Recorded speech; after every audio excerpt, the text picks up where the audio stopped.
Una vez más estamos aquí en el cafecito de esta ojalá primer temporada. ¿Quién te dice habrá muchas o quién te dice será la última? Pero apelamos a que sigamos charlando mucho tiempo más con amigos y amigas que se acercan aquí a la gráfica. Hoy no puedo, algo que repetí en un par de ocasiones, no puedo decir gracias por venir, puesto que ya estaba y está todos los días en nuestra emisora, en la gráfica, pero sí gracias por estar al querido Nehuen Gusmerotti, periodista, el uno de la música en la radiográfica. Nehuen Gusmerotti, bienvenido y muchas gracias. Laucha, ¿cómo estás? Gracias a vos por invitarme. La verdad que un placer estar en el cafecito de los martes. Nos tomamos un rato para hablar de lo que habitualmente quizás al aire no sale, porque la vorágine, las planificaciones de los programas tienen una estructura, más flexible o menos, pero en un rato, en un tiempo más extenso salen otras cosas. Lo primero que quiero saber y que me interesa, y no me importa si a la gente le interesa o no, pero a mí sí, es cómo llegaste a la radiográfica. Porque además de ser parte, vos sacrificaste cosas para venir a la radiográfica. Se podría decir, sí. Yo llegué gracias a Ramiro Coelho, en primer lugar, compañero de acá de la emisora, porque fue docente mío en el terciario donde yo me recibí de técnico en comunicación. Y nosotros veníamos haciendo Resistiendo con Ideas, que es el programa que hacemos acá a la noche. La veníamos haciendo desde antes, habíamos estado en casa, habíamos estado en otra radio, pero conocíamos ya Radiográfica y para nosotros Radiográfica era una referencia. Y cuando yo me entero que Ramiro trabajaba en Radiográfica, empecé medio a quemarle la cabeza para decirle, che, ¿cómo hacemos para presentar el proyecto, para acercar el programa, para ver qué onda? Y bueno, a partir de ahí se da la posibilidad. Bueno, nosotros teníamos ganas también de cambiar de radio. Y cuando llego acá la primera vez me reúno con Carlos Aira y le cuento un poco del proyecto del programa. Y ahí, bueno, se da este arranque que el primer sacrificio para el segundo programa de Resistiendo con Ideas en el aire de esta emisora fue no ir a ver al Indio Olavarría. Ah, interesante. Tenía entradas para el Indio en Olavarría. Arrancamos un sábado anterior, el 4 de marzo de 2017. Y nada, teníamos otro recorrido encima nosotros, ¿no? Hoy hay un equipo mucho más consolidado, mucho más fuerte.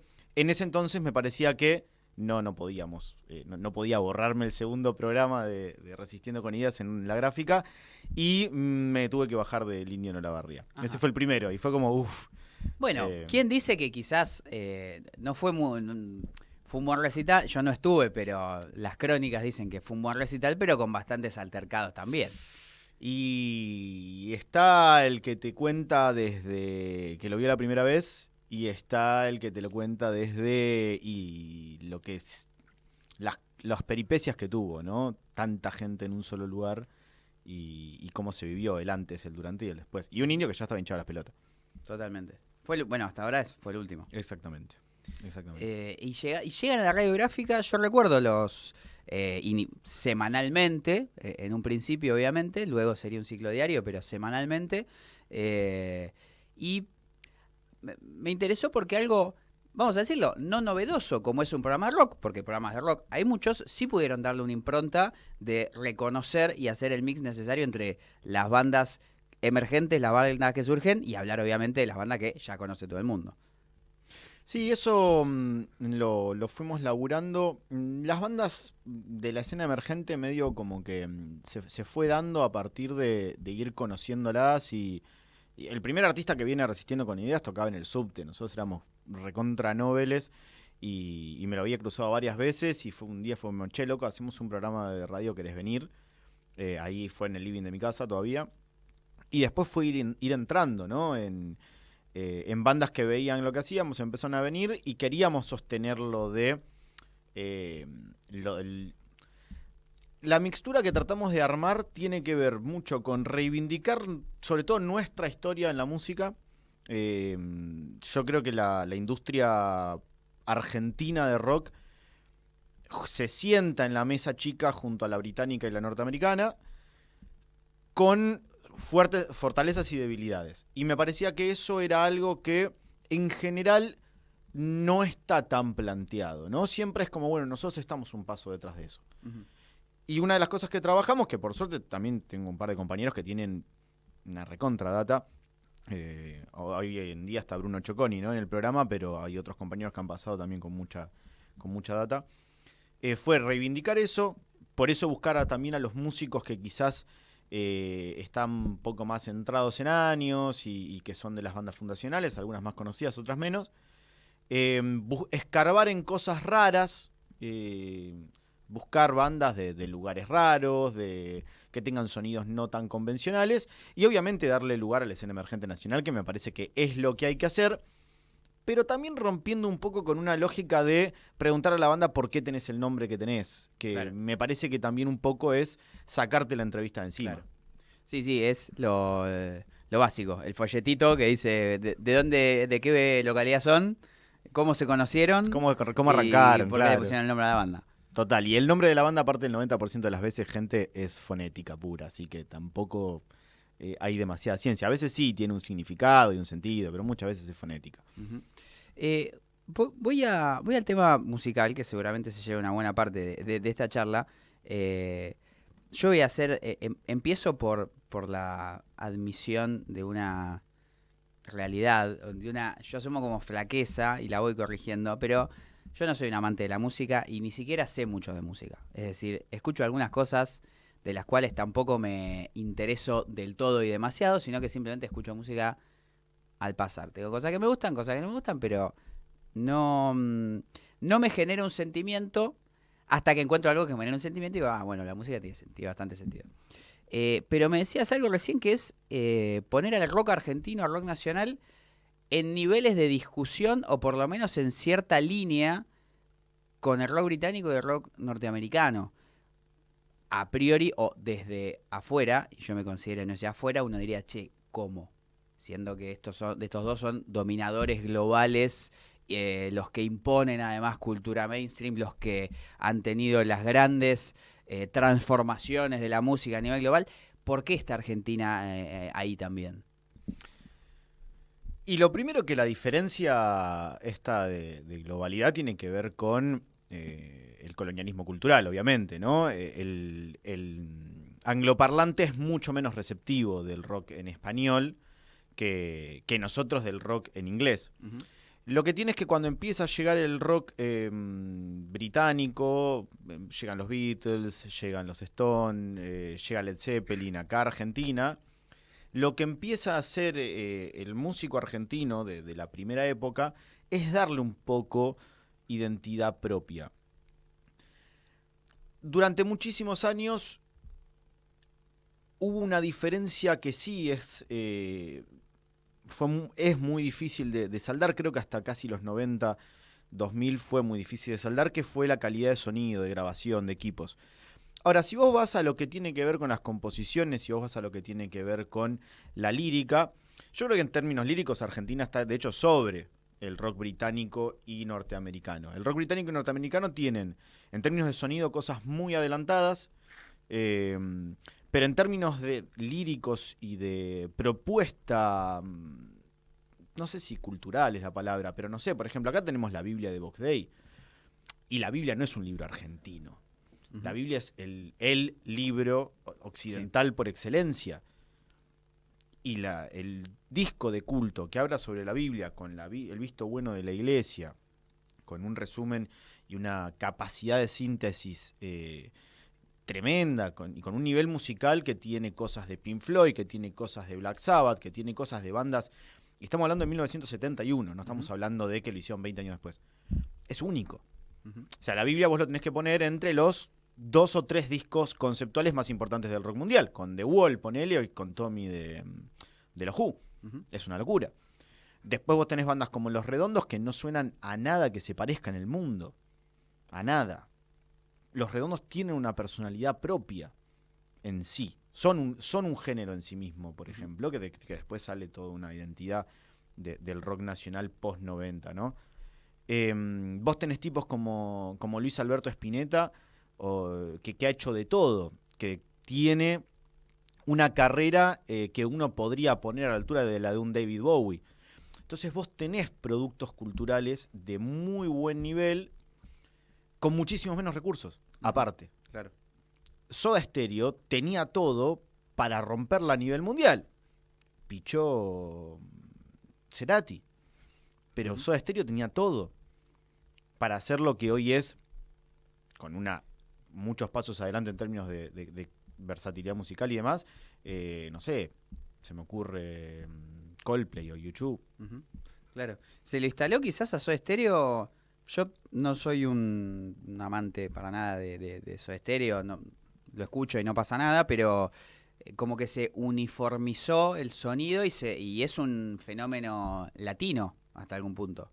O sea, durante los 80 eran los uno de México hacia abajo, de México hacia el sur, pero eran la identidad como del rock latino. Estaba de a poco surgiendo de la mano de Gustavo Santaolalla Café Tacuba y Soda Stereo en MTV y en esa movida. Como que se uniformizó ese rock que necesitaban los 80, esa suerte de glam que salió desde Argentina, y por eso, ¿no? Quizás ahí estuvo el yeite que faltó. Soda Stereo tenía algo que no tenían las bandas previas y que han tenido algunas bandas después, pero Soda Stereo tenía cabeza de mercado. Gustavo Cerati y Zeta Bosio, estudiantes de marketing los dos, parten, hablando de la elección de nombres, parten desde la elección del nombre, desde la elección de la estética, desde todo Soda Stereo, Claro. tiene una lógica laboratorio. Pensada, más allá de lo brillante que es Gustavo Cerati, que es de los mejores artistas argentinos en términos de música, de rock sobre todo, tenía una cabeza que estaba pensada para tener éxito. Bien, o sea, ellos pensaron en el éxito comercial más allá de lo que hacían en términos musicales. De hecho, musicalmente, vos tenés discos muy distintos entre sí porque ellos arrancan con un ska muy, muy de Clash, muy por ahí, y después pasan un sonido mucho más popero, con signos, con doble vida, y bueno, terminan de transformarse en un fenómeno total con Canción Animal, donde vos tenías un Gustavo Cerati que no tenía techo, que cada vez componía mejor y que tenía la capacidad para generar canciones que te partían la cabeza. Pero aparte la capacidad para venderlas, claro, esas canciones.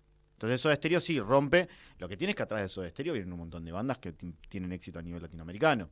Vos tenés Los Enanitos Verdes, Virus, que también tuvo el contratiempo de que Fede Moura se enferma de SIDA, en una época donde el SIDA era una sentencia de muerte. Vos tenés bandas como... Se me ocurre en esa época, en los 80, bueno, Los Abuelos de la Nada no llegan a cruzar. No, Virus, Enanitos Verdes y Soda Stereo son las bandas que tienen más éxito fuera de Argentina en esa época. ¿Te seguís asombrando de cosas del rock? Más, tipo, si A entonces A y si no entonces B. ¿Te seguís asombrando y si hacia adelante o hacia atrás? ¿Te asombrás de cosas nuevas o te asombrás de, che, mirá esto que hicieron hace 50 años los tipos? De acá, de afuera, de donde sea. Medio que para los dos lados. Yo creo que hay cosas que, no sé, a mí me pasa estar escuchando Los Redondos y cada tanto identificar una guitarra del Flaco y decir, ¿de dónde salió eso? Es una mano mágica la del Flaco Sky. Y capaz que son temas que escuché 27.000 veces, en un asado, en una previa de un recital, con los auriculares. Y de repente lo estás escuchando y por algo conectaste con ese momento y el tipo tiró algún arreglo, tiró alguna melodía, tiró algún riff y te partió la cabeza. Para atrás sí, un montón. Encontrar bandas que grabaron capaz hace 30 o 40 años algo que no había escuchado y que suena... fresco, suena moderno o suena raro para la época. Y después cosas nuevas, sí. Hay cosas que me parece que son tremendas. Yo creo que hay calidad en el rock todavía. Hay bandas que mezclan cosas que están muy bien logradas. Hay una banda que a mí me gusta mucho y que está en actividad y que es todavía del underground, que es Arraigo, que hace un par de años sacó un tema que era metal mezclado con cumbia. Y fue como... Y vos de repente tenés en los recitales un montón de metaleros pogueando con un cumbia al estilo fines de los 90, con una base de riff podrido. Es una locura. tenés cosas muy interesantes, pero hay una cuestión que yo creo que si bien se ha democratizado la facilidad para mostrar la música, también se ha perdido la curaduría de la música. Entonces vos hoy tenés, hace poquito salió un estudio de que en un solo día de 2024 se publica más música que, por ejemplo, en todo un año de la altura de la década del 70 o del 80. Entonces vos hoy tenés que ponerle capaz, este viernes, que son los días que se suelen hacer los lanzamientos, se va a publicar más música solamente ese día que en todo 1984. Y en 1984 salieron el primer disco de Soda, salió el disco de Los Abuelos de Nada. Claro. Entonces Una tenés mucha... Es difícil separar la paja del trigo. Es mucho, es demasiado, claro. No, y además una dinámica cultural del corte más que del álbum, de la música de un estribillo fuerte que se pueda cortar al minuto o al minuto y medio. Obviamente están los que lo hacen bien en ese sentido, los que aprendieron a sacar un buen tema que tenga un minuto y medio bueno y después ya está, digamos, Spotify te lo pasó y listo. Pero yo concuerdo, coincido y como un no conocedor, como un desconocedor de la música, me pasa que cuando me explican un poco de la música la aprecio más que antes. O sea, medio hasta burdamente me dicen, fíjate esto y esto, y yo digo, mirá, y me gusta. Si no, por ahí lo dejaba pasar o no lo entendía o no lo consideraba. Entonces son valiosos no solo Resistiendo con Ideas, sino cualquier ámbito que se especialice en dar un poquito más. Y por eso los canales de YouTube de música le va también, de alguna forma.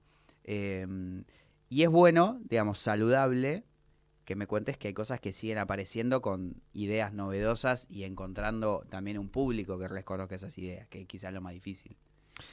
Sí, yo creo que lo que ha cambiado es quienes apuestan por el rock como producto. Porque en sí la propuesta del rock nace medio como algo contracultural, se transforma en un fenómeno masivo, las discográficas apuestan por artistas de rock, mientras fue rentable, y en un momento lo rentable pasó a ser otra cosa. Uh-huh. Entonces, vos seguís teniendo artistas, vos seguís teniendo bandas, vos seguís teniendo músicos, pero ¿por qué los tanques siempre son los mismos? Porque son los que en algún momento tuvieron toda un andamiaje, una estructura económica para transformarse en un superproducto. Con Soda Stereo, por ejemplo, pasó algo así. Cuando estaba todo dado para que alguien venga, una productora grande internacional, para transformarlos en un fenómeno mundial, primero ellos, es medio una historia, la hago corta, pero ellos vuelven en 2007 para tocar, en teoría solamente en una gira, aparece esta productora, les dice hay una torta de plata, y en una reunión íntima, que esto lo cuenta el batero Charlie Alberti en una nota, ellos deciden que medio era una falta de respeto a la gente que había ido creyendo que era una gira única. Dicen, bueno, banquemos un par de años, cerremos un par de proyectos y volvemos con esto en un par de años. En el medio, bueno, lo que saben todos, Cerati tiene la ACV y termina falleciendo, la banda no sucede. Pero hasta ese entonces Soda Stereo no había no había podido superar sus propias limitaciones hasta que venía la productora que te transforma en ese fenómeno. Y acá pasa, y en la actualidad pasa más o menos lo mismo. Si vos no tenés a alguien que a vos te transforme en un fenómeno comercial, tenés pequeñas patriadas, pequeñas no, pero vos tenés patriadas contra esa industria que tienen que coexistir también con un momento.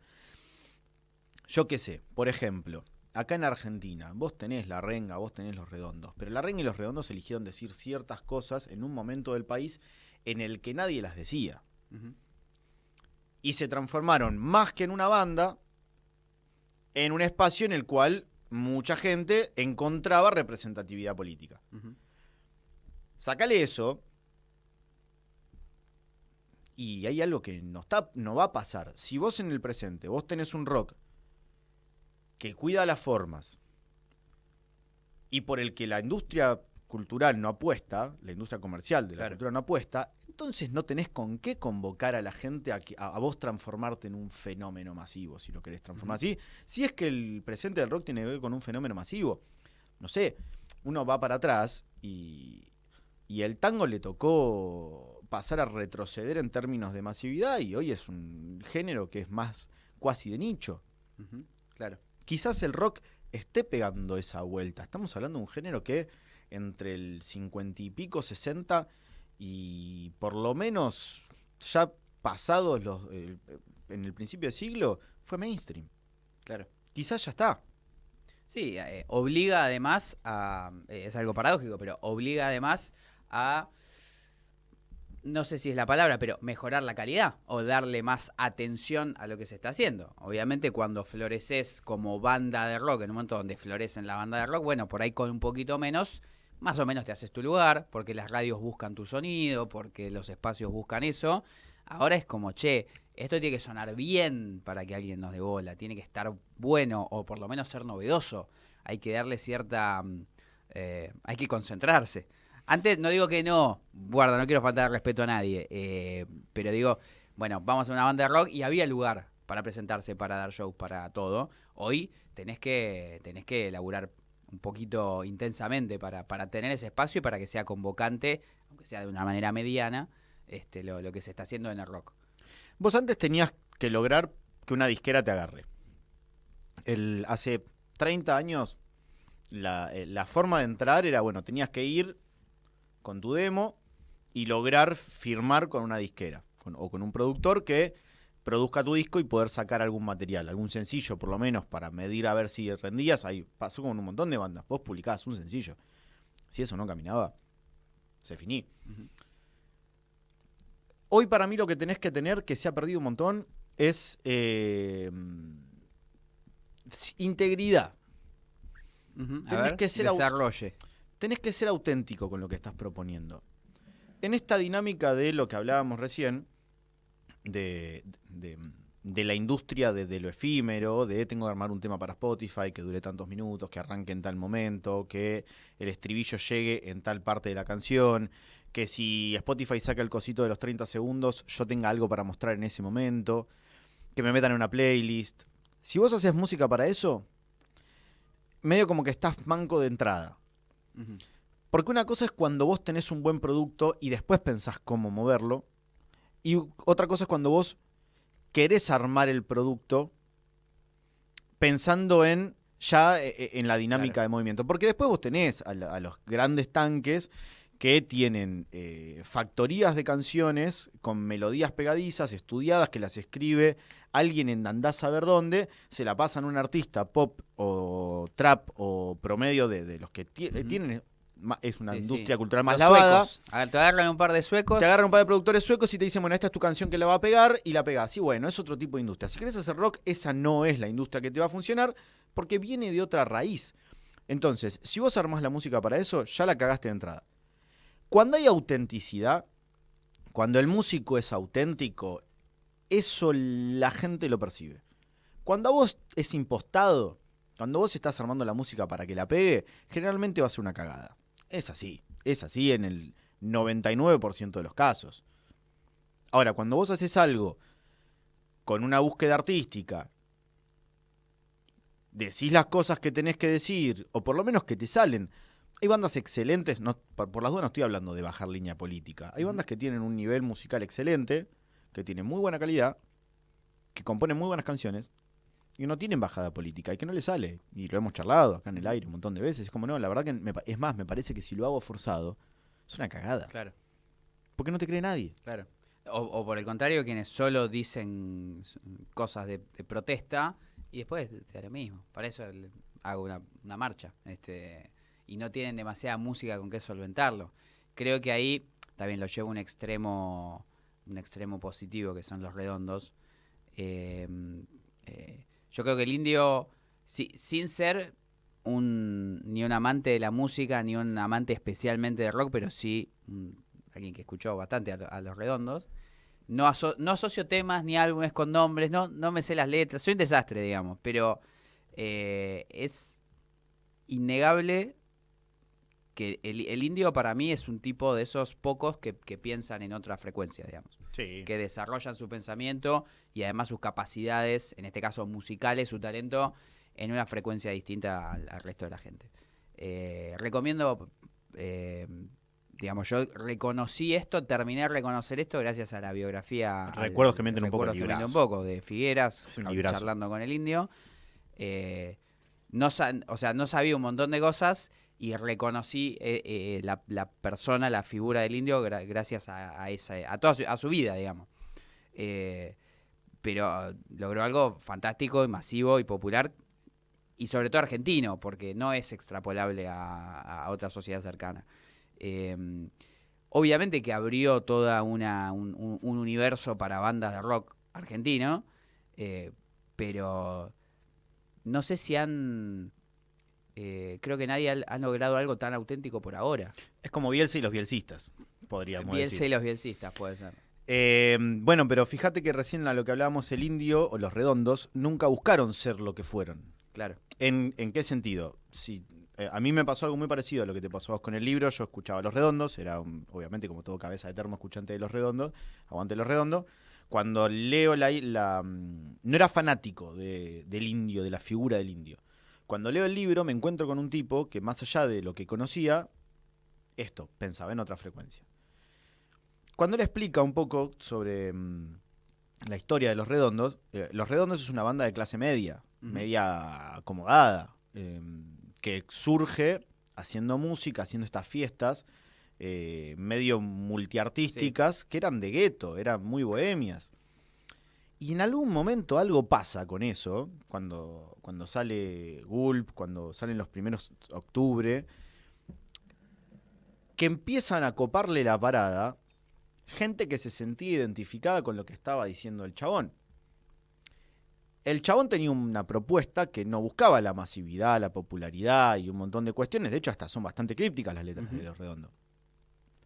Pero hay algo que se generó ahí que tenía que ver con que la frecuencia en la que pensaba este tipo y las cosas que decía desde su percepción de la realidad. Claro. Entonces, ahí tenés un hecho en el cual vos lo que tenés es un artista que desde la autenticidad hizo algo que de alguna forma cooptó o atrajo a las masas. De una forma que no estaba planificada ni siquiera por los músicos, porque es algo que recalca siempre, a diferencia de músicos como quizá los de La Renga, que sí son clase más popular, Los Redondos, el indio no es popular, en términos de dónde viene, de cómo se maneja. Es un tipo, un intelectual. Sí. Entonces es un fenómeno raro, pero tiene que ver con la integridad como centro. Sí, para mí los Redondos es muy... O sea, es raro, pero termina siendo representativo más allá de lo obvio. O sea, representa los pensamientos, las vidas, los problemas de mucha gente. En ese sentido es hasta expresivo, no solo representativo. Pero de alguna manera es representativo de una clase media argentina. Digamos, Argentina tiene la singularidad de tener una clase trabajadora muy, muy formada y pensante, cosa que no sucede en todo el mundo. De hecho, no sucede en ninguna parte de ninguna parte del mundo. Y por eso se puede hablar de distintos planos, del plano sindical, organizativo, laboral, cultural, en este caso musical y, bueno, cultural obviamente, en el cual se encuentra lo popular con lo más alto y excelso de la cultura simbólica y poética, que se supone que es para unos pocos, gracias al bagaje de una familia trabajadora que le pudo dar estudios al hijo, que logró encontrarse culturalmente con un ámbito donde desarrollar esa cultura. Además de, obviamente, que de alguna manera u otra te tiene que tocar un poco la varita, decir, bueno, no todos los aventureros escriben buenas canciones, ni no todos los aventureros son grandes ídolos. Bueno, este sí, porque se fue a todos lados, fue a Brasil, se escapó de la colimba, casi lo matan en La Plata, qué sé yo, cosas que le van pasando, y logró expresarlo. Pero es un fenómeno muy argentino, sí. Y eso es, ni hablar, que es lo que también logra una gran masividad. Yo sigo siendo más del indio, más de Los Redondos que del indio, por más de que me he ido encontrando gratamente y saliendo un poco de mis de mis márgenes para encontrarme de lleno con el indio, que lo cual es muy bueno también, y que de hecho en las entrevistas el indio dice decidí hacer algo que no sean Los Redondos y por eso estuvo bien. Si yo seguía cantando Los Redondos toda mi vida, ya está, para Redondos ya están Los Redondos. Y ahí dice algo que para mí es muy interesante. Yo que creo que te pregunté a vos y vos una vez me dijiste escucharlo a Bowie y empecé a escuchar a Bowie. El indio dice, lo último de Bowie es buenísimo. Y cuenta el indio que cuenta Bowie, dice, y yo no hacía esto porque estaba muy ocupado siendo Bowie y tenía ganas de hacer otra cosa. Porque Bowie ya estaba hecho, ya estaba empezado, encumbrado y terminado de alguna manera. Eso que logró Solari de continuar creciendo, más allá de que lo último, los marsupiales, qué sé yo, no sé, a mí mucho no me llama la atención, no me gusta, pero lo siguen inventando cosas nuevas. Para mí siempre es meritorio que un artista cree cosas nuevas. Si la exploración de los artistas me parece que es algo que está bueno, y hay tipos con el culo inquieto que tienen que estar haciendo cosas nuevas todo el tiempo. Con el Indio Solari pasa algo que pasa con algunos artistas que vos encontrás discos que son excelentes en edades altísimas, 60 y pico, 70 años. Al Indio no hay que dejar de lado que hace más de 10 años tiene Parkinson. Y eso, mal que bien, sobre todo el Parkinson, influyen en la capacidad cognitiva. En las últimas entrevistas del Indio, yo tengo un cariño muy grande por la figura del Indio como ícono cultural y como ídolo, pero no es el mismo de hace 10 años. Está mucho más chabacano, está viejo. Yo creo que hay una... lo dice él, ¿no? Hay músicos que no sirven para viejos. El Indio no sirve para viejos. Es una especie de rockstar raro, ¿no? Claro. Porque no es un rockstar del reviente, pero sí de la contracultura, y no sirve para esta edad, para esta imagen. De hecho, las últimas 2 entrevistas que da las da con la luz apagada, que tienen que ver con preservar un poco esa imagen. Uno ve a algunos músicos y en qué estado están, y las fotos que sacan algunos prensas un poco malintencionados, y no está bueno, ¿no? Hoy yo qué sé, Ozzy está cumpliendo años, y Ozzy es un tipo que las últimas imágenes que hay está muy lejos del tipo que le arrancaba la cabeza un murciélago arriba de un escenario.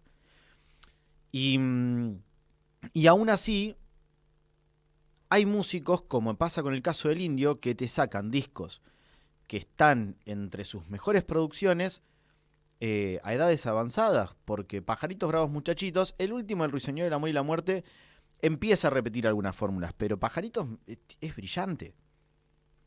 Es brillante, o sea, tiene una... Primero tiene una banda de la hostia, ¿no? Pero tiene una... hablabas recién de descubrir cosas. Vos a Pajaritos lo volvés a escuchar y cada vez que lo escuchás le encontrás algo distinto. Uh-huh. Y pasa con algunos artistas que cuando se permiten jugar un poco, en esta experimentación encuentran cosas copadas. Capaz que tienen el nombre y la historia para rodearse de músicos que estén a esa altura.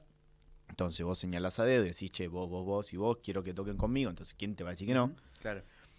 Y pueden grabar discos que en algunos casos son joyas. El disco, hablando de Ozzy, el disco anterior de Ozzy Osbourne, no Patient Number 9, sino Ordinary Men, es un discón. Y lo hace con 65, 70 años. Uh-huh, claro. También con una enfermedad complicada. Claro. Bueno, lo que hay gente que sabe, no como yo, el último disco de los Stones, Blue... No fue el último. Hanky Diamonds. Si no ¿Y cuál fue el otro? Blue algo.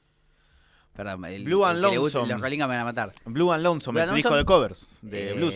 Me dicen... un amigo, Franco, a quien le mando un saludo, me dice, es un discazo. Me dice, pero impresionante, los mejores que sacaron los Rolling Stones. Yo que no sé nada de los Rolling Stones, nada, o sea, más allá de lo que conoce todo el mundo, digo, mirá, o sea, porque ya está, ya hicieron todo lo que podían hacer, llenaron todos los temas que podían llenar, 10 veces cada uno, y siguen haciendo un disco que un tipo lo escucha, habiendo escuchado todo, y dice, che, qué bueno que es esto. No sé cómo te llevas con los Rolling, pero sigue, o sea, y que algo tienen, eso es obvio, pero esa capacidad inventiva creo que no... Primero es un privilegio de los que fueron novedosos hace mucho tiempo también, porque un tipo que saca algo novedoso hoy y no lo conoce nadie es novedoso desde hoy. Si el Indio saca algo nuevo hoy es novedoso desde hace 50 años. Pero tienen esa capacidad. Creo que hay... Sí me parece que en el rock, a diferencia de otros géneros, hay cosas todavía por descubrir. Lo Pasa digo que yo vos, que no he descubierto todo. vos pensás que cuando aparecen un par de... No sé, cuando apareció Nirvana, nadie esperaba que pase lo que pasó cuando... O sea, veníamos de música mucho más procesada, de brillantina, mucho glam rock, mucho hard rock coqueteando con el pop, mucha producción, todo muy grandilocuente, y de repente Nirvana fue contar cuatro, pelearse un poco con esa, con toda esa sobreproducción, sacar un par de guitarras muy virulentas, unas letras mucho más introspectivas, un sur gringo que estaba con una perspectiva de futuro muy chota y una respuesta cultural a eso que puso el rock patas para arriba. Acá, cuando llega Luca Prodan con Sumo, nadie esperaba que llegue el Tano loco ese a poner el rock patas para arriba. Nosotros veníamos de años de una música mucho más también procesada, producida, de bandas que mezclaban jazz, tango, música progresiva, era todo muy solemne. Claro. Y de repente vino este enfermo a decir, las Malvinas son italianas, esto, y yo a Papo le gano una carrera a Luján tomando vodka y de vuelta. Y se cagó en todo. Está bien. A mí no me gusta Sumo. Es posible, pero no se puede negar que Sumo viene acá en el Sí. 81 y viene con una propuesta, y viene Miguel Abuelo también. No hay que dejarlo de lado a Miguel Abuelo. Vienen de allá de Europa con un par de discos en la valija y una escena del post-punk británico y todo lo que estaba pasando allá en términos de reggae y demás. Y acá vienen a cagarse de risa de la música solemne. Uh-huh. Acá encima tenías un fin de dictadura, un contexto social que daba para eso, y se puso todo pata para arriba. Pero vos vas al 79, 80, y la música de acá, el rock ni siquiera era masivo. Nosotros hoy vemos al rock masivo.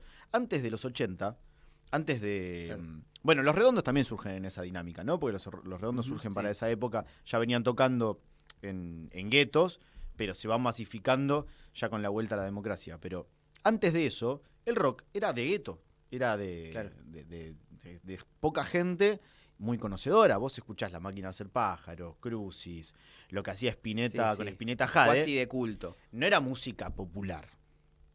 De hecho, es el día de hoy que no es el grueso de la gente el que te escucha La Máquina de Hacer Pájaros, Spinetta Jade, Claro. Crucis, Tantor. No va mucho por ahí. Los que transforman el rock en un suceso masivo en Argentina son Sumo, Los Redondos, Soda Stereo, Los Abuelos de la Nada, Virus, que de alguna forma rompen con esa solemnidad.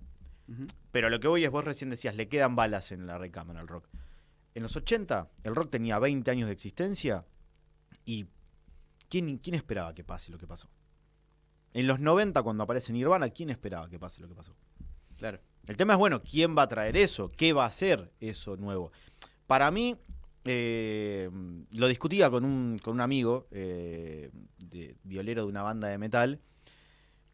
Para mí, en algunos artistas de trap hay algo de una nueva cara del rock. Que también había un contrapunto interesante porque lo que me planteaba este amigo es que de alguna forma es bajarles el precio a ponerlos en el lugar de, bueno, están haciendo rock y ellos están haciendo algo nuevo. Para mí un componente muy rockero en lo que hacen algunos artistas del trap actual. Para mí han encontrado a rock como herramienta, como una más de las de herramientas dentro de su sonido. A mí Woz me gusta mucho y creo que quizás es el más rockero. Es el más rockero, viene de una cultura rockera, es un público muy de Dividido, digamos. Woz, todo lo que escuchan a Dividido escuchan a Woz, y lo que escuchan a Woz están empezando a escuchar a Dividido. Viene de ese bagaje, pero insertan al rock.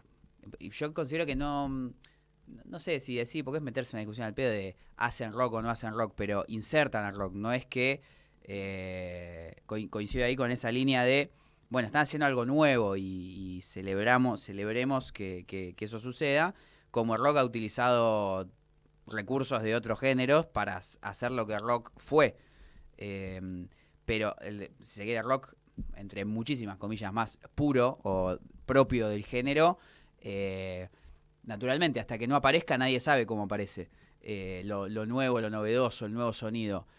Sí que se puede mezclar con todo. Lo que más nos cuesta es encontrar el símbolo rockero. Está raro. Porque lo estamos encontrando en gente que toca, entre comillas, sola, que son una persona, ya no son bandas. Sí, puede ser. Es otro momento. Es otro momento, yo creo que igual en vivo sobre todo, y en los últimos discos están apostando a grabar en banda.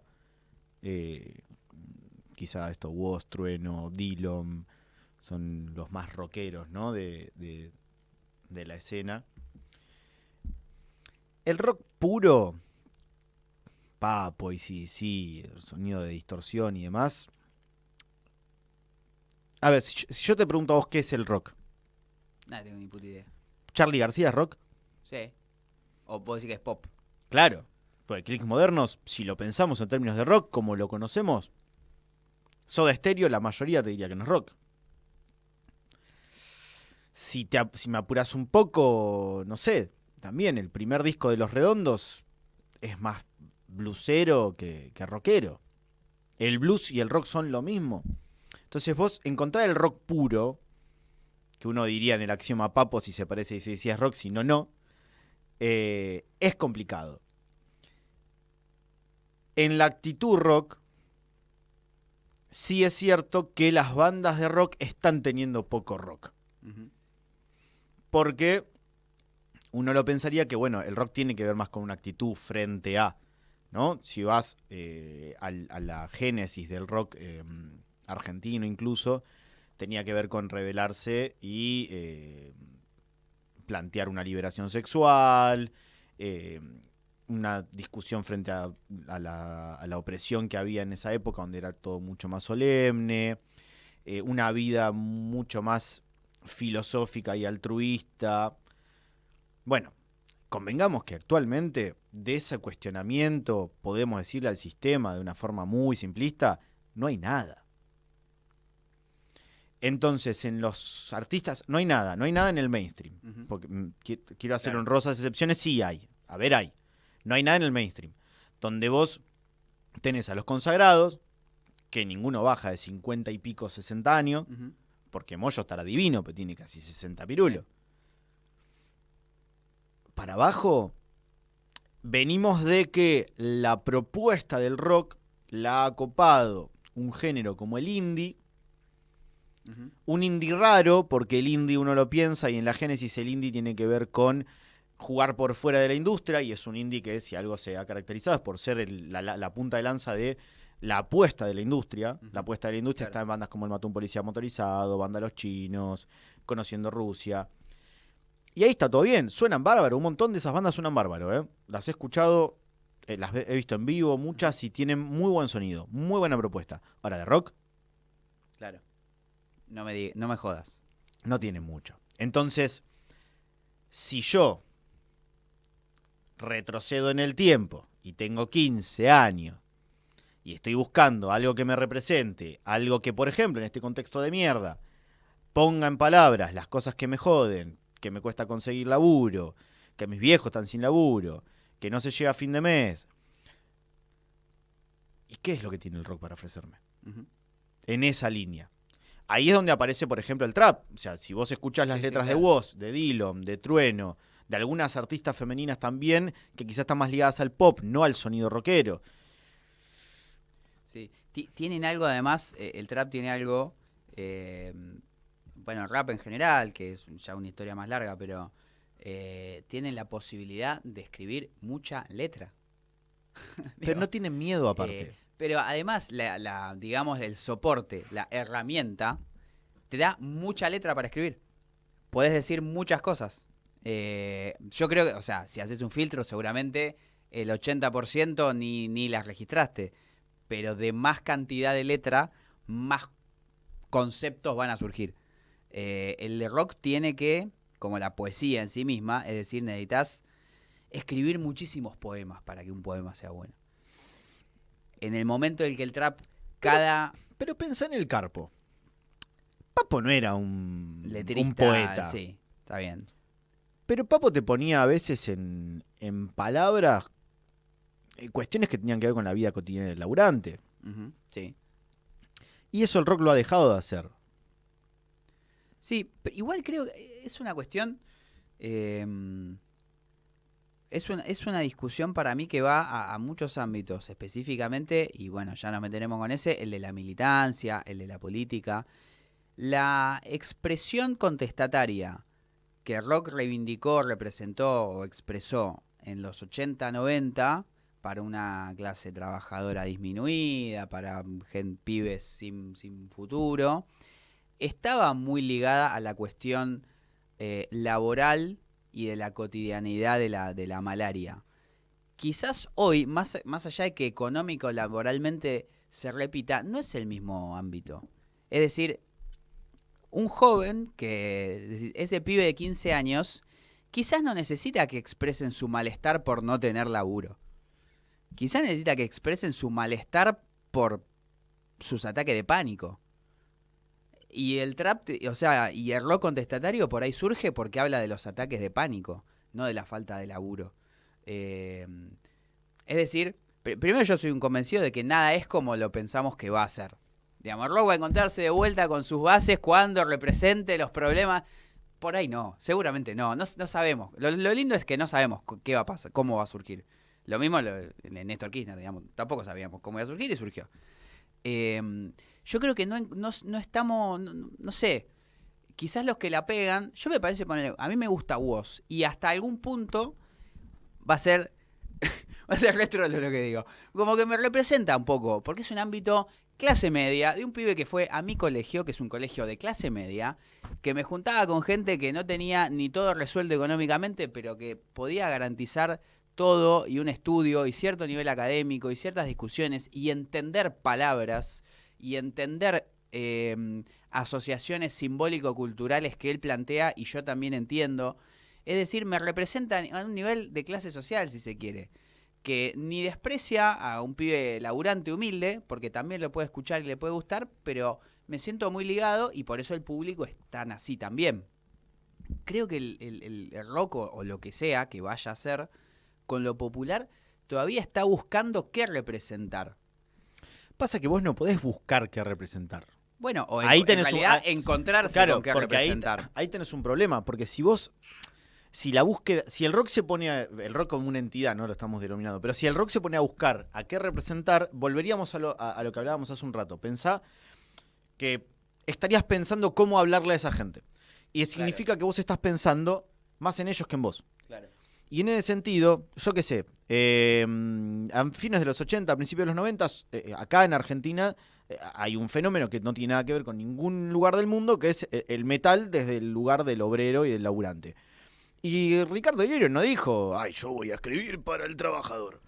Dijo, o sea, yo voy a cantar lo que me pasa, lo que siento, lo que me mueve, y el laburante, el obrero, se sintió representado por eso. Cosa que no pasó, por ejemplo, con Rata Blanca, que cantaba desde otro lugar.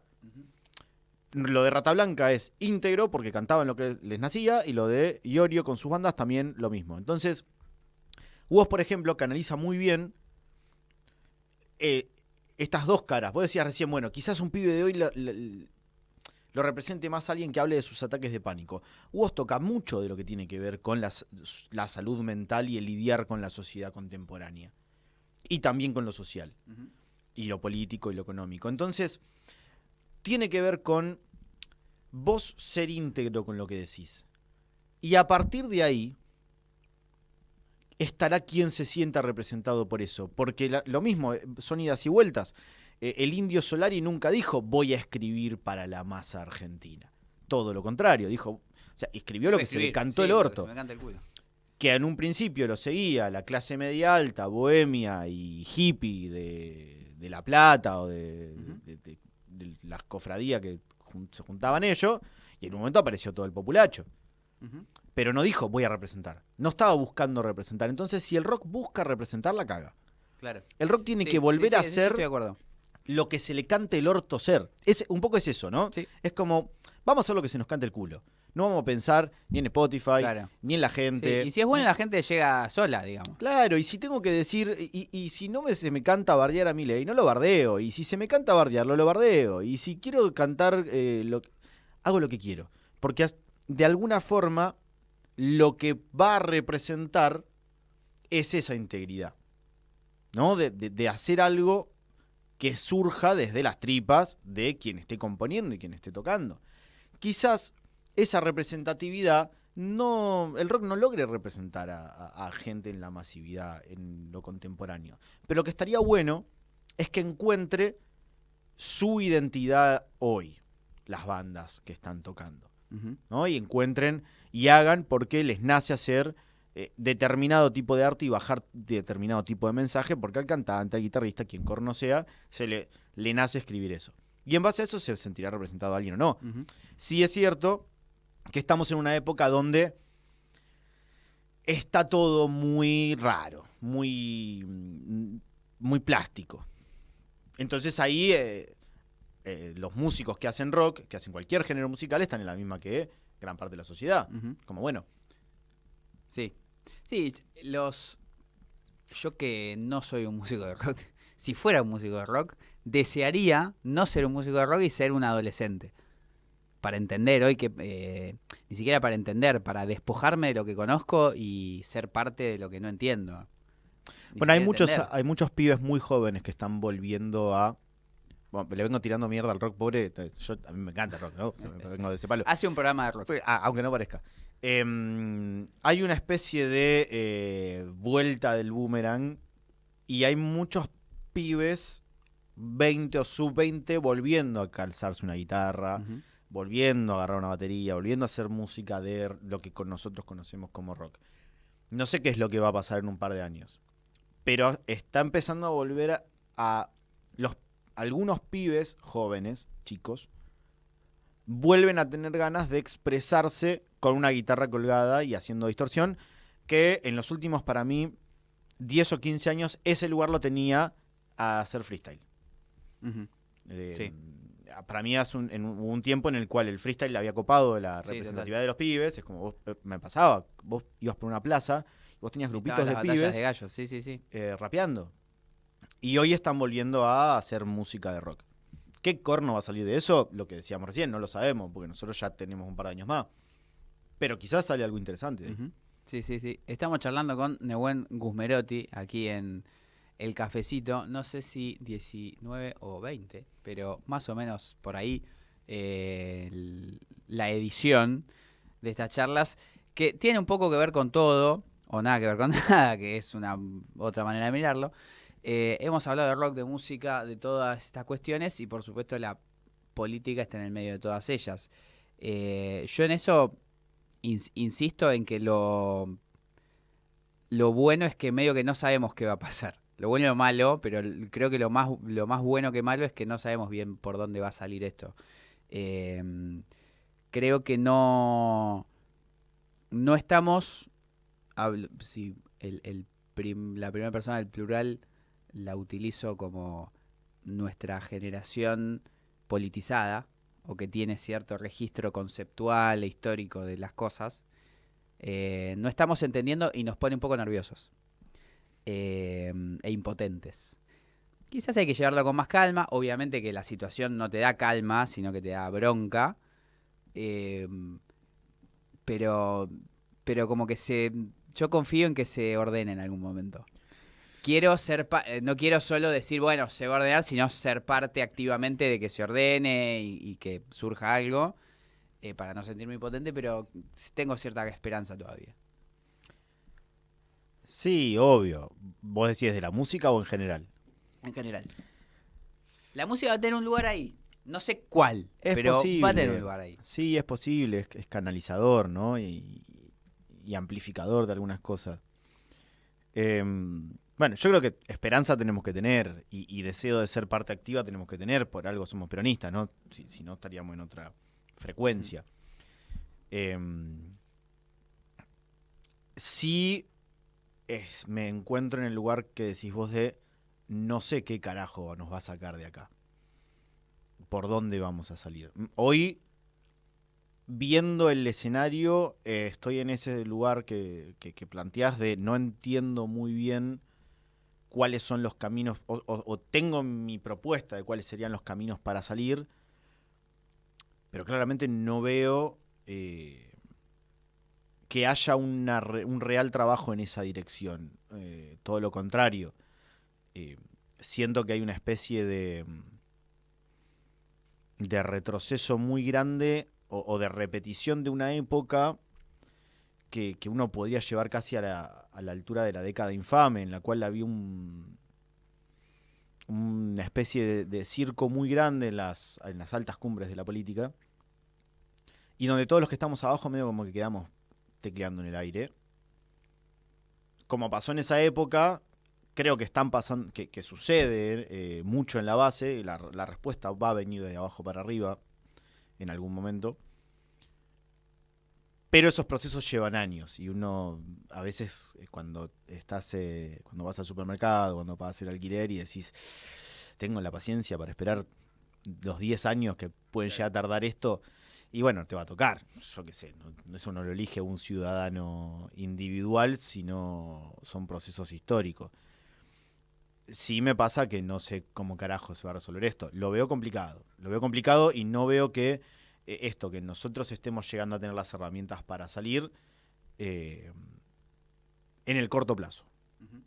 Claro. Vamos a salir. No soy Sí. pesimista. Yo creo que vamos a salir. Sí, O sea, sí. no creo que sea como muchos dicen el fin de la Argentina, ex país, esas boludeces me parece que no corresponden.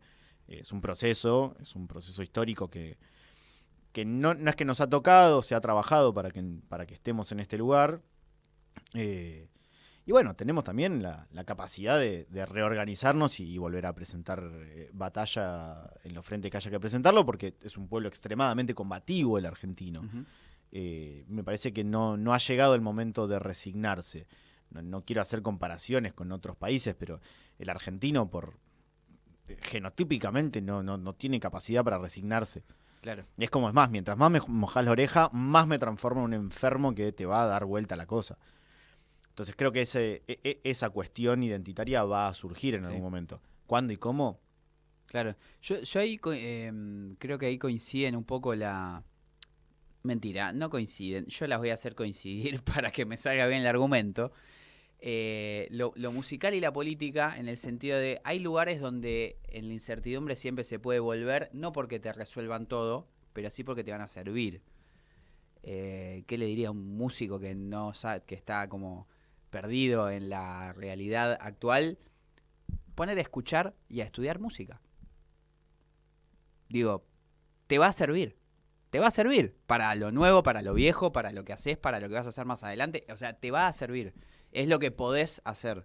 Es lo que no se va a mover, lo que no te va a cambiar. Es un piso que no se va a destruir. O sea, y la militancia lo mismo. Formen a los compañeros y lean historia. No sé qué hay en el futuro, no sé qué hay en el mediano plazo, no sé con quién, pero seguro para atrás la historia es la que es. Y tu formación acerca de la defensa de tu país o lo que vos pienses que es la patria está ahí. Entonces, yo no sé qué hay que hacer en las próximas elecciones, cuál es la agenda que hay que instalar, cuáles son las herramientas que hay que utilizar, cómo, con quién. Ahora, yo sé que puedo leer la historia de mi país, yo sé que puedo agarrar discursos y doctrinas y libros y cuestiones que me van a servir. Comprender ayuda. No resuelve, pero comprender ayuda, claro, porque esto, yo qué sé, ir a leer a Perón, a Jaureche, a Scalabrini Ortiz, no es que te va a dar las herramientas para resolver el presente, pero si te ayuda a comprenderlo, también te ayuda a evitar algunos errores después, por ejemplo. Uh-huh. Y algunas herramientas te va a dar. Lo mismo, decías recién de la música. Y vos sentarte a escuchar a Los Redondos, a Manal, a Almendra y leer un poco sobre cómo hicieron las cosas que hicieron, y te va a ayudar en algún punto, Sí. comprender de dónde venís. Y además, ¿Y qué pasó? La herramienta, la maravilla de la herramienta digital y del stock infinito de... Está todo al alcance hoy. Es que podés encontrar, digamos, si yo escucho por primera vez algo que se hizo hace 50 años, me va a parecer novedoso. O sea, me va a llamar la atención, o sea, es una innovación en pasado que es recontra valiosa y que hasta por ahí le encuentro la vuelta para que sea actual. Digo, Bueno, el que rock nace creo que así. es de hecho El eso, rock nace claro. así, o sea, con Keith Richards encontrándose con Robert Johnson, que era un tipo que había grabado 28 canciones, se había muerto envenenado en un bar de mala muerte en el delta del Mississippi y estaba completamente olvidado. Y de repente lo recuperan a Robert Johnson y a otros artistas negros, lo recuperan los británicos. Claro. O sea, del otro lado del Atlántico dan con 2 o 3 discos de este tipo y hay un resurgimiento de lo que era el blues del delta del Mississippi, pero en Reino Unido y hecho por blancos. Y se transforma en otra cosa. Ujú.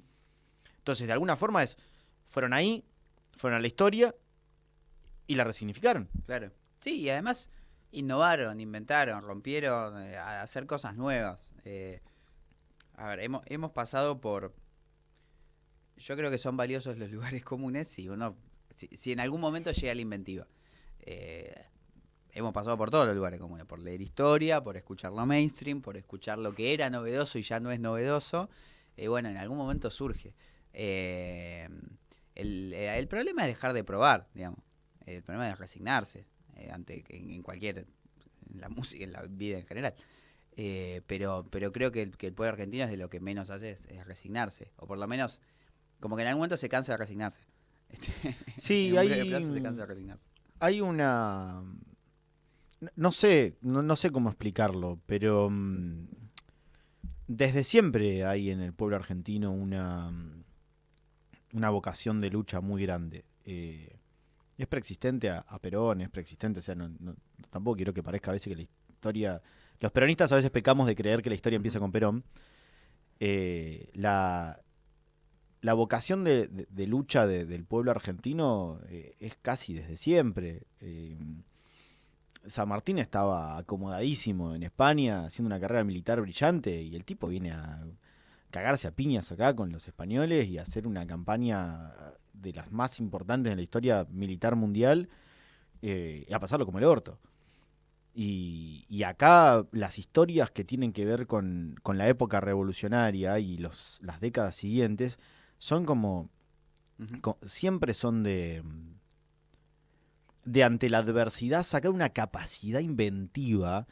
Vos en la historia argentina tenés en todos los frentes, en el cultural, en el deportivo, en el político, en el militar, tenés una capacidad para con chaucho y palito hacer cosas increíbles.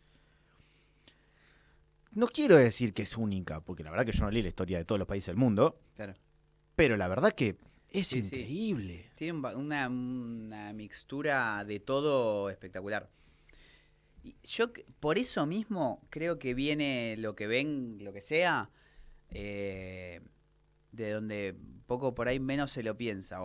Y cada vez como pienso que viene desde donde menos se lo espera, va a venir de ese lado donde es medio, entre comillas, imposible. Tipo, no sé, siento que nuestro próximo referente va a ser un millonario. No digo, Andás a ver. no está ni bien ni mal, tipo, ¿viste cuando pasa y sucede? Tipo, ¿por qué liberó tu patria un general español? Porque prácticamente San Martín cuando viene acá era eso. Eh, eh, Cosas así. Como que puede venir de cualquier lado y si es popular y el pueblo lo asume, lo adopta, ya está.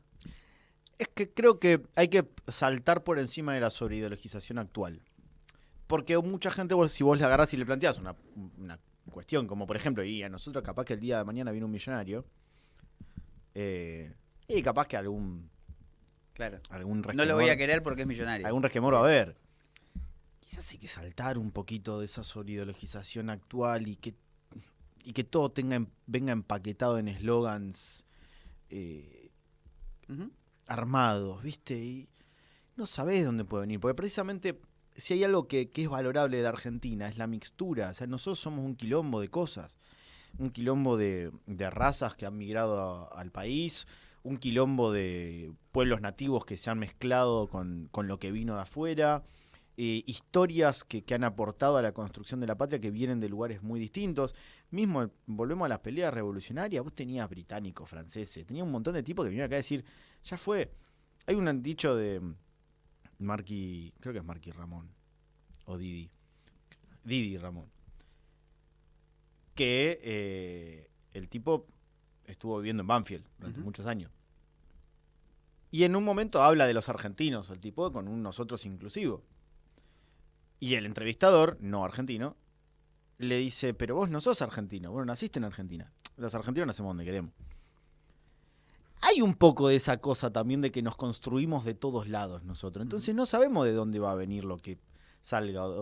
No sé, ahora de repente está todo el mundo recontrabancando a Colapinto, que es un pibe que hace 2 días no lo conocía nadie. Tiene la bandera argentina y nosotros de repente salimos atrás a bancar la parada. Yo la primera carrera de Fórmula 1 la vi hace 2 meses. Entonces hay algo de... hay que amigarse con esa mixtura que es la Argentina, con esa cosa abrevada de todos lados, porque nuestra riqueza quizás está ahí. En salir un poco del eslogan del paquetito armado de cómo tiene que ser el que represente a esta parte o esta otra. No sabemos. Sí, de hecho están... Lo que es muy... Lo que es identitario simplemente es. O sea, fluye. No piensa demasiado de dónde viene. Simplemente es. Y ahí hay algo piola. Que no sé, bueno, esto de lo lindo, de no sabes bien para dónde va a venir. Llevamos 1 horita y pico de charla y vamos a seguir, porque para eso estamos. No hay cafecito, o sea, es un cafecito de nombre, de título, porque hoy no tenemos café. Pero no importa porque es como si estuviera. ¿Qué, qué te mueve musicalmente? Porque imagino que buscas algo más que rock, además, para escuchar. Mueve. Es raro, porque la música tiene que ver mucho con el momento que te agarra, emocionalmente. Yo podría decir que lo que me mueve es el metal. Yo me siento identificado con el metal pesado, sobre todo con el metal pesado nacional, ¿no? Esta construcción de Ricardo Iorio, que bueno, que es una escuela de la que salieron un montón de bandas después de B8 para acá. A partir de ahí, yo detesto a la gente que dice escucho de todo, pero uno va hay días en que escuchás jazz, hay días en que escuchás blues, hay días que escuchás pop, hay días que tenés ganas de escuchar ska, no sé, depende del día, hay días que tenés ganas de escucharte unas cumbias. Intento dejar que me sorprenda cualquiera de esas cosas. Yo me encuentro en el metal, en el rock fuerte, por decirlo de alguna manera. A mí una banda de rock que es una fuerte, es una potente, ahí me siento cómodo. Ahí es donde más me gusta estar. En un recital en donde hay pogo, en donde hay distorsión, en donde hay una batería bien plantada. Ese es el lugar en donde posiblemente más me encuentre. Y cuando todas esas cosas de alrededor se mezclan con eso. Y creo que en el metal es en donde más busco que sigan apareciendo cosas. Por eso, no sé, bandas como esta banda Raigo que mezcla lo folclórico, que mezcla lo rioplatense con el metal y con una línea que sigue abrevando en el metal pesado nacional de la escuela de Iorio, es donde uno dice, bueno, estas cosas me gustan, me genera expectativas o esperanza en que hay bandas haciendo cosas. Si se puede definir de alguna forma, sí, en el metal. El metal es el lugar. ¿Y por qué sos...? Voy a hacer una no pregunta, porque esa respuesta es no lo soy. ¿Por qué sos periodista de rock? Yo qué sé. Yo quería hacer radio. Es como que, bueno, periodista es... ¿Cuál es la forma de estar en la radio? Ser periodista, claro. Listo, joya. Yo quería hacer radio. A mí en un momento de la vida, escuchando radio, me fascinaba. Me fascinaba. La Lomir me encantaba. Consumí muchísimo a Pergolini. cuál es, fue mi programa de las mañanas durante años, y me flasheaba eso, yo quería hacer eso. Yo un día quería hacer eso, quería estar del otro lado, y quería charlar con las bandas, me gustaba mucho la música. Hice un intento en el periodismo deportivo también, no me gustó para nada. Pero sí me pasó que cuando estaba terminando el secundario y estaba medio como definiendo, dije, bueno, quiero ver qué onda. Me acerqué a un par de radios y pude entrar a la Rock and Pop a ver un programa de la Negra Bernasi desde adentro. Carlitos Esturce me vio en la puerta repartiendo currículums y preguntando. Y me dijo, venite mañana. Y me hizo pasar y estuve como en el control, que en ese momento para mí era una especie de nave espacial. La Negra Bernasi, que era una institución encima, y verla ahí. Di Natale, que era otro tipo que lo escuchaba un montón en Day Tripper. Y me terminó de partir la cabeza. Yo dije, esto es el lugar en el que quiero estar. Después yo me considero más comunicador que periodista, quizás. Eso porque hay mucho prejuicio por el periodismo. Sí, puede ser. Sí, puede ser. Es como el músico de pop que dice que hace rock, ¿viste? claro, exactamente.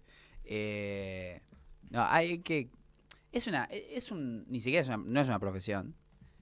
Se puede hacer de manera profesional, pero no es una profesión. Para mí es un oficio, el periodismo, y hay que ponerlo en valor. Sí, yo creo que hay figuras como que uno se puede amigar con el periodismo cuando se encuentra con figuras como la de Walsh, como la de Moreno. ¿Sabes que sí, pero ni? Sí, pero bueno, ahí tenés una vocación. Que para mí el periodismo necesariamente tiene que tener una alta dosis de vocación. Es como ser docente o ser médico. Para mí el periodista no puede trabajar solamente de periodista. No puedes hacer tu trabajo de periodista e irte. O sea, tenés que ser periodista. ¿Y por qué no?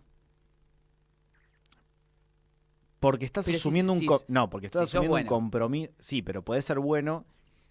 Si vos asumís el compromiso de ser periodista, vos de alguna forma tenés una responsabilidad muy alta, que es estar frente a un medio de comunicación, comunicando, informando, dando, o sea, expresando cosas que quien puso ese medio de comunicación por algún motivo le da valor a lo que vos estás diciendo. Entonces vos no podés decir cualquier gansada. Tenés que tener un nivel de vocación alto. Es como ser docente sin ganas, es como estás educando gente. ¿Cómo podés hacer para no hacerlo con ganas? Si esa gente es el día de mañana va a ser ciudadana del país. Pero lo que digo es, a mí me pasa con Walsh que, o sea, se lo valora por haber agarrado el fierro. No, Walsh hizo un laburazo tremendo antes de... Bueno, pero creo que hay... reduccionista. ¿Por eso? O sea, me discuto con eso. Claro, bueno, pero eso, ¿sabés qué es lo que me pasa con Walsh? Lo mismo que Ortega Peña. No, un gran académico que tenía el fierro. Y si no tenía el fierro, es impresionante lo que hizo. Es como Guevara. Para el grueso de la gente, el Che Guevara es un guerrillero. Y el Che Guevara es un político tremendo.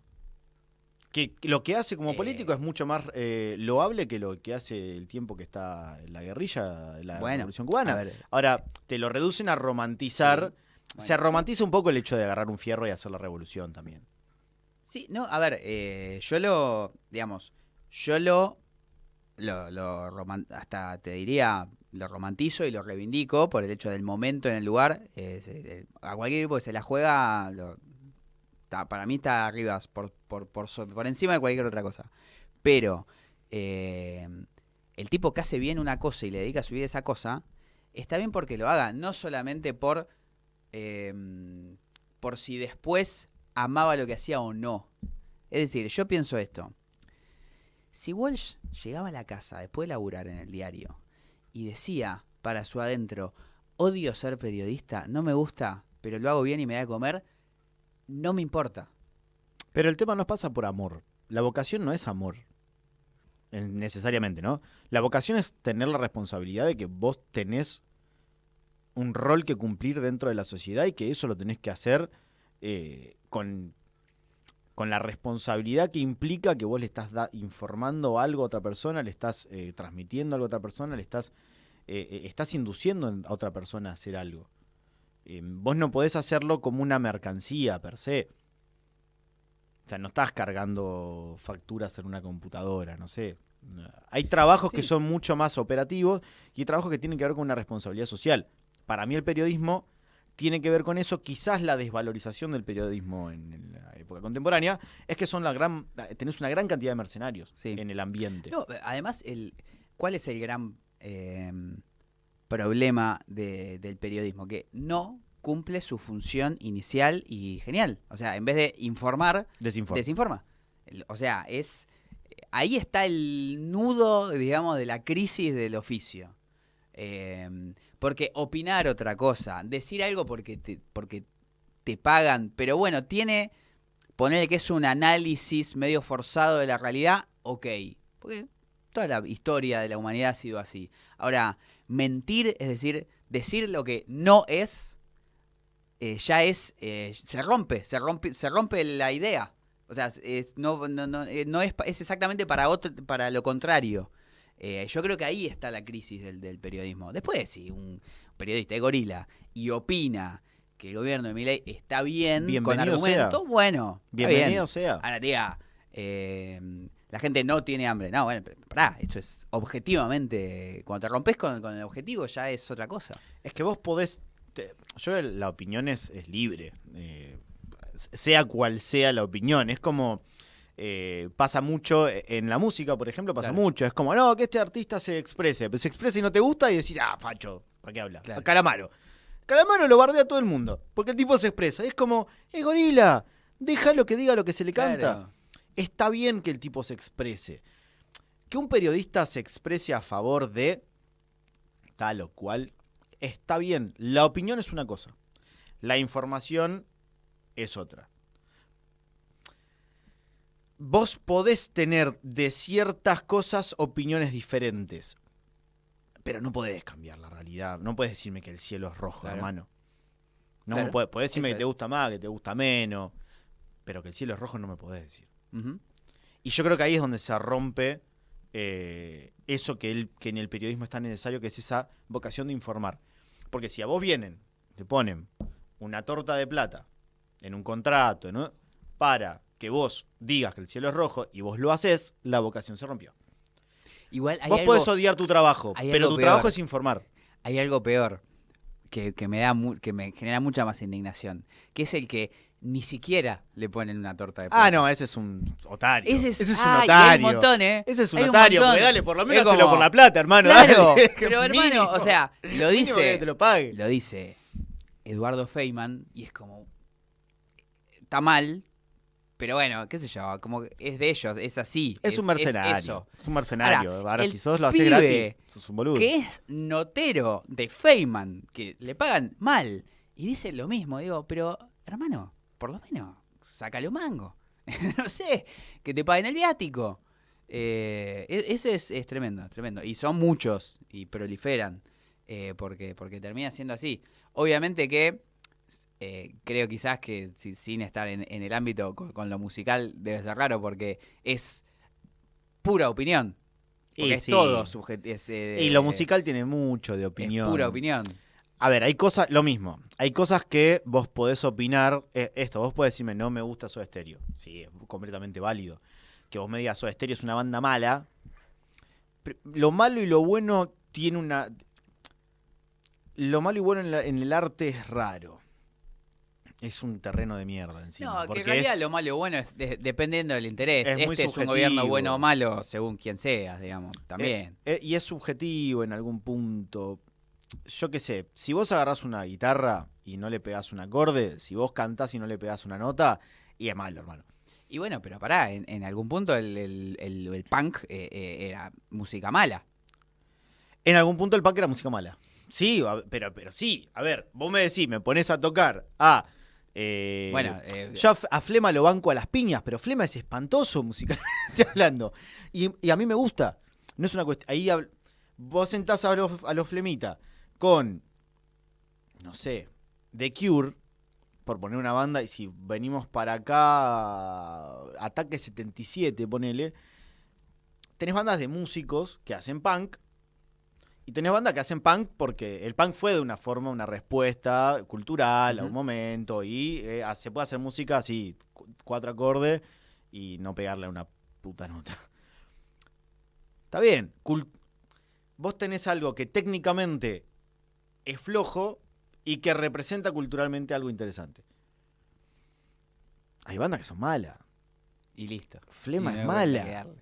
Me encanta, pero Flema es mala. Después tenés bandas que son... Dream Theater es una banda que técnicamente es la creme de la creme. A mí me embola.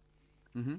Entonces en lo cultural Pará, vos pero tenés un problema. Flema ¿es buena porque es mala o es buena porque en algún punto representó algo también? Que vos en lo cultural tenés 2 cosas. Porque hay muchos flemistas, sobre todo. Sí, me a ver, van a digamos, un par le me van a sumó matar. mucho que se murió Ricky Espinosa.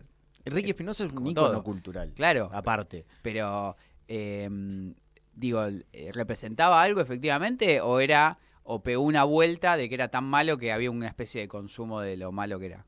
No, yo creo que eso de es tan malo que es bueno. Malo en términos técnicos. En términos técnicos. Vos agarrás un instrumento y lo tocás y nada. ¿Te das Tenés cuenta? que saber tocar. Si yo agarro mañana una guitarra, yo no sé tocar la guitarra. O sea, toco 4 acordes y los toco mal. Y por algún motivo, 4. Capaz, ponele que yo soy recontra reconocido. Soy el periodista de rock de la Argentina. Entonces, y mañana agarro una guitarra, soy de madera, no canto nada. Y me pongo a tocarle esos 4 acordes y a cantar como el culo. Y me consume medio país. Lo que yo hago no deja de ser una cagada en términos técnicos. Y capaz a la gente le copa. Sí. El gusto de la gente, y ahí me incluyo, no es medible en términos de bueno y malo. A vos te pueden gustar cosas que son técnicamente flojas y te pueden aburrir cosas que son técnicamente brillantes. No sé, el jazz tiene piezas que son brillantes y no te cuesta seguirlas. El Flaco Spinetta tiene cosas que son muy difíciles de escuchar para quien no es del palo. Y después tenés cosas que técnicamente están bien ejecutadas, que compositivamente está bien amalgamado, bien producido, bien preparado. Entonces, en lo cultural sí tenés lo bueno y lo malo en términos de calidad musical. Es muy difícil de explicar porque después está el gusto y hay mucho del gusto en lo cultural. Es muy espinoso ese borde entre una cosa y la otra. Flema es un ícono cultural. El punk es un ícono cultural. Que hizo de bajar lo musical a lo realizable por cualquier hijo de vecino a algo que representó a mucha gente. Claro. Después tenías bandas de punk que tocaban mejor y bandas que tocaban peor. Pero que el ícono cultural estaba hecho más allá de si le pegaban a las notas o no. Es un terreno difícil, raro. Hay cosas que son brillantes y que no le llegan a mucha gente y cosas que son espantosas y las que se escucha medio mundo.